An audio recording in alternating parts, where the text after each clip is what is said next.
Good afternoon. My name is Lee Stebbins. I live in Fountain Valley, California.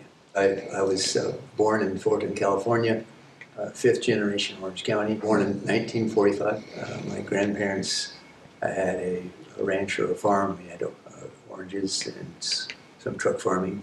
And I lived in California or Orange County all my life, other than the time where I was in school in San Luis Obispo, and then the military. I was probably in Kansas and then in Vietnam.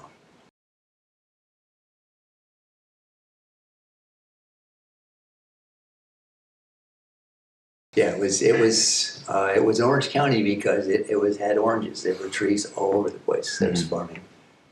Most of the county was spring when the blossoms. It was a fantastic smell with all the orange blossoms on it. And it's obviously changed a lot. I haven't moved that much. Say I lived in Anaheim for a while, and then we moved to Placentia. I went there through 8th grade at that point. And my parents moved to Newport Beach, and I started high school there. Went to college in San Luis Obispo at Cal Poly.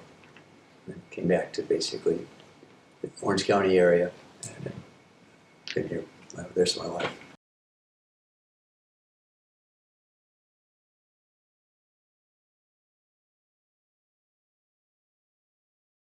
Oh, actually, when I was in high school, I was doing some riding, and it turned out that there were some other people that were riding too, and we ended up getting permission to hang our bicycles in an old bus barn at Newport Harbor, and just an old wooden shack, and we put eye hooks in the ceiling and hung them there, and just closed the door, no locks, nothing on it. And then the 5 of us that were also the top 5 in varsity cross country. So we ran during the weekday, and then on weekends we did a Saturday ride somewhere between 40 and 50 miles. There was a club I met at a bicycle shop in Santa Ana, and I think it was the Orange County Cycling Club or something like that. It's been years ago, and I did that shortly after, partly in high school, and then when I got back after going to college and my first job in the military, I ran into a guy at work. He was commuting to work, and said, "Well, who do you ride with?" He said, "Well, I go out and ride with a club." And so I came out as a guest. I was probably in 70 or so, and it almost been 71 because went out with him. And of course, I thought I was in decent shape. Found out otherwise, and then started riding regular with him.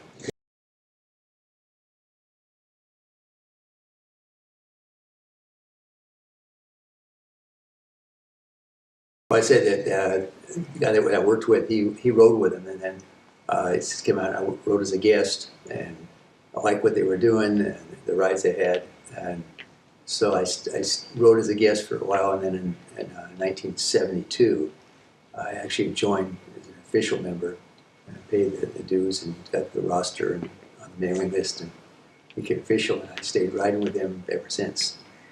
I currently have the title of being the longest continuous member in the club.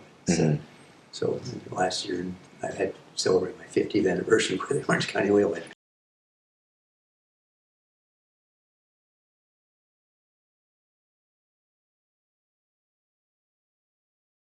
It's a independent club. It's not affiliated with anything else. Most cycling clubs are community-based, and there's no affiliation unless we were a member of the League of American Bicyclists, which is a national organization, and other clubs can do the same thing. But it's an option. So you can either join and that's the only club you join with, or you can be an affiliate where we will sign for membership and benefits some of the things they offer. I'd say early on, and we're talking the 70s and 80s, that cycling was not widely aware of as far as the public. I mean, we were kind of a nuisance. There was nothing done exceptional for bicycle lanes or places to ride. You just basically rode on the road. And pedestrians, they acknowledge us, but again, we were somewhat in the way. And vehicles, or motor vehicles, we were basically a hazard. I mean, we didn't have any rights, and didn't mind running us off the road. It's changed substantially. I mean, the advent of bicycle lanes for one, cities recognizing that. Organization, the state of California has done a lot to improve legislation as far as, say, the bicycle lanes and rules of the road. The League of American Cyclists has a training class that's called Smart Cycling, and that's offered. I happen to be one of the instructors that got certified about 10 years ago. To teach people basically how to ride on the road, how to ride safely, how to handle their bicycle. I think the main reason is that because being a bicycle, you don't really need anything special than you with a bike, is that it was more fun to ride with a group.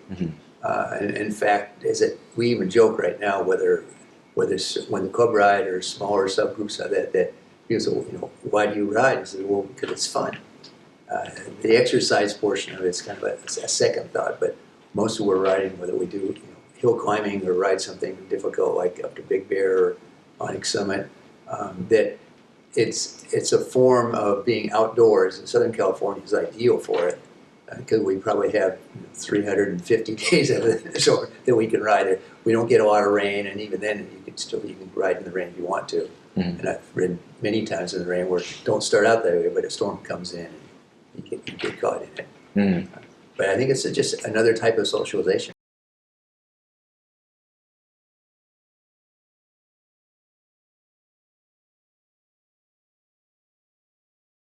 200 miles. 200 miles, okay. The League of American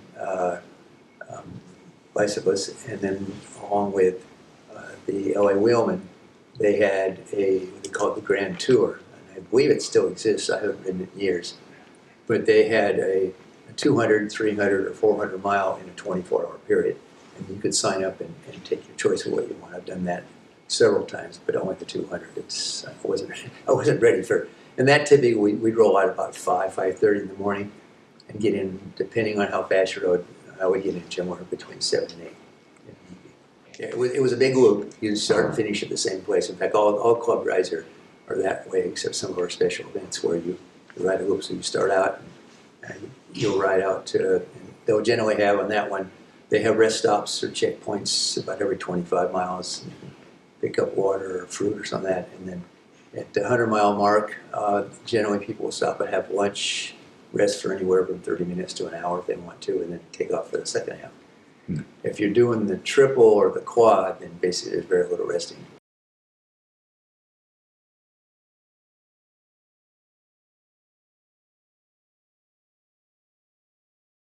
I don't know whether we're respected or not. I think we're more accepted. Okay, that there's an awful lot of people on the road. You go out on any particular weekends, a Saturday or Sunday, and you'll find people on Santa Ana River Trail, San Gabriel River Trail, on PCH. You pick a road and you'll find cyclists that are out riding.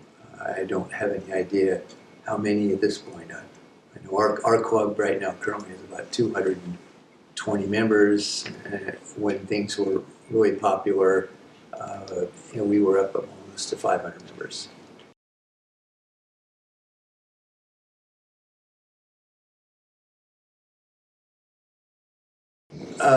Worse from the standpoint that there's a lot more traffic, but better from the standpoint that because cycling is recognized, that any developments, old or new, you end up with bicycle lanes, you have intersections that might have markings for where the bicycles are supposed to be.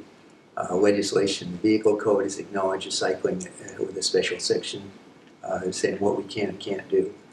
And so I think we're probably, all the traffic is busier. I think we're probably better off because of the infrastructure is being better and the people recognize there's so many people cycling now, whether they like cyclists or not, they recognize that we exist and you can't ignore it.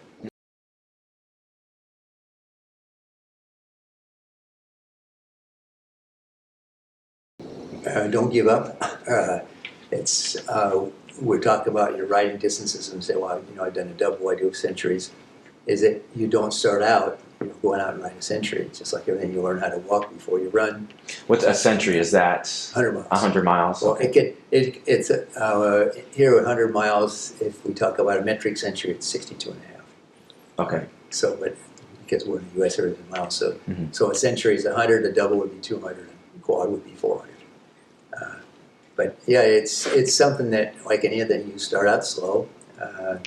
If you're interested, you can take classes if you want to, and then joining a group or taking a training class is helpful. But you don't start out like anything else and expect to be a racer or speed demon the first day out. Mm-hmm. So it's a slow process, and it's something that, like anything else, if you want to be comfortable at it, you have to do it on a regular basis. You can't ride 2 or 3 weeks and then quit for a month and come back and figure that you're going to be strong. So when you had an exercise program, it has to be regular.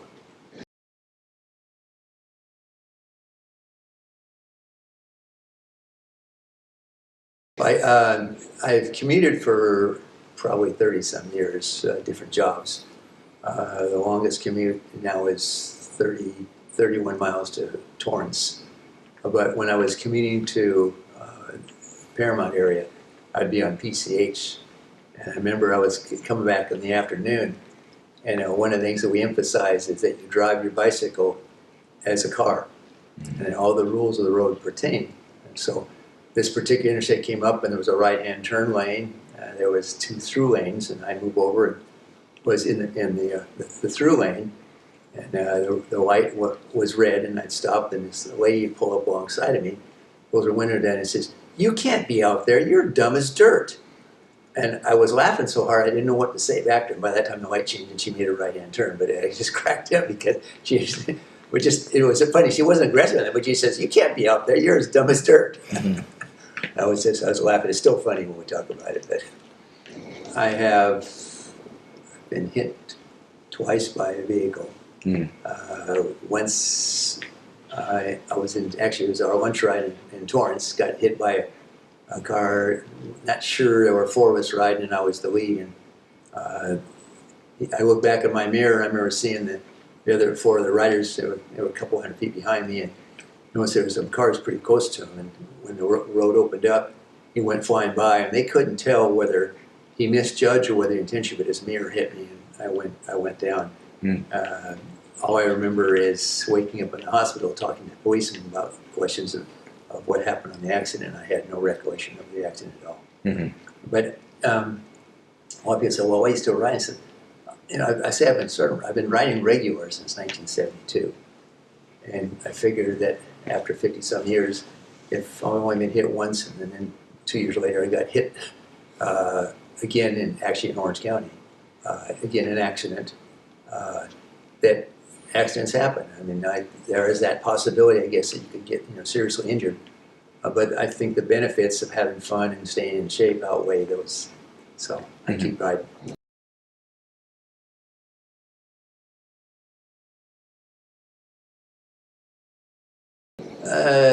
No, just survival. The pandemic kind of put everybody away from it as far as group riding and stuff, so that slowed us down. But we're offering our weekly rides, weekend rides.